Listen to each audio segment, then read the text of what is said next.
Hi, welcome to Ms. Richardson's U.S. History 5-Minute Lectures. This is U.S. Notes 4.17, Communists in America. It includes information that goes along with Section 3 on your Unit 4 study guide. Remember, you have control over this lecture, so pause when you need to, write down questions, rewatch, and make sure you're using your study guide to help you get those notes. Let's go ahead and get started. So in the last set of notes, I told you about the Red Scare and McCarthyism. You heard how McCarthy used the fear that was rampant in America for his own gain, but ultimately was found to be lying. Well, that's not the only time people were accused of being communist in America.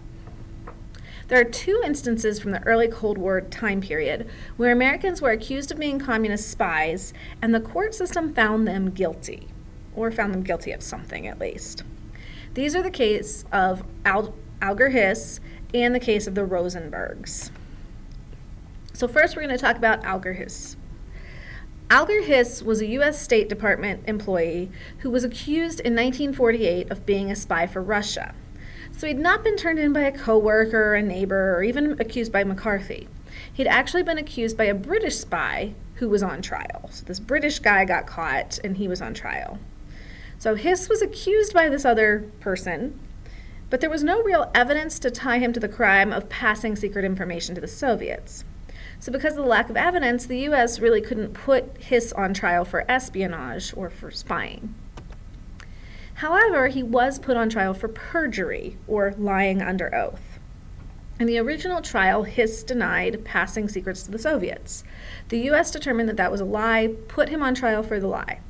He was convicted in 1950 and sentenced to 10 years in prison. Hiss maintained he was innocent until he died in 1996, but in the history books we remember him as a spy. So not a good legacy to have, not what you want. Now the other, more controversial espionage case from the period is the case of Julius and Ethel Rosenberg. So this is a married couple we're talking about. The Rosenbergs, who were Jewish, were already different in America because of their heritage and the fact that they were Jews. This caused many Americans to suspect them even before they were accused of spying. And it leads many historians today to question the outcome of their case. Many wonder if religion was actually a reason they were convicted or even accused in the first place. Because remember, there was a lot of racism, bigotry, and prejudice during this time period. So, the case. In 1950, a British physicist, Klaus Fuchs, was put on trial in Great Britain for espionage. So he was accused of spying in Britain, kind of like with Hiss. He was accused of passing secret weapon plans from the U.S. to the Soviets. So the British government had a lot of evidence against him and actually could have put him to death. So he was afraid of that. But Fuchs had to get that information from the U.S. somehow. So in return for no death penalty, he agreed to testify and to reveal how he got those plans.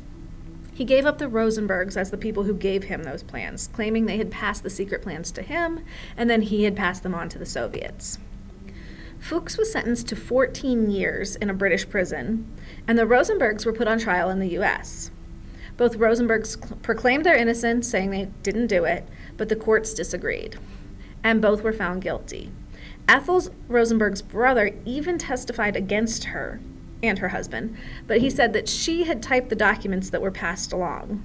In exchange for his testimony, he was saved from a death sentence and given 15 years in prison for his part in the espionage. Both Ethel and Julius Rosenberg were sentenced to death by electric chair, and in 1953, they were executed. Looking back, most historians agree that Julius was a spy and passed information and recruited for the Soviets. However, most also agree that Ethel Rosenberg was most likely not guilty.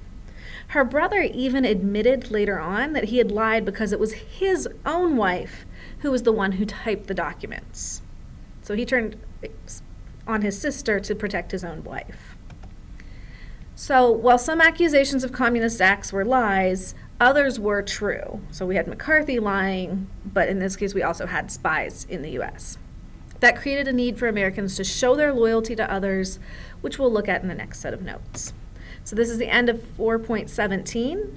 Hopefully you learned something, and if you have questions, bring those to class tomorrow.